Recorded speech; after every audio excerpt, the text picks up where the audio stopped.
पुण्यातील बावधनमध्ये असणाऱ्या Aryans media हाऊसच्या आवारात दुर्मिळ राओर चेस्टेस घाटेई हा झुडूप बेडूक आढळलाय।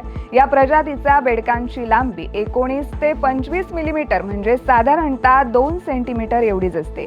याच्या पायाच्या बोटांमध्ये जाळी कमी असून त्वचा दाणेदार असते। या बेडकातील नरांच्या पाठीवर तपकिरी रंगाचा गडद टिपका असून पाठीच्या मध्यभागी काळी पट्टी असते। ही प्रजाती 2013 ला सरपटणाऱ्या जीवांवर संशोधन करणाऱ्या डॉक्टर एच.व्ही. घाटे यांनी शोधली आहे। त्यामुळे त्यांच्या नावावरून या प्रजातीला घाटेई हे नाव देण्यात आलंय।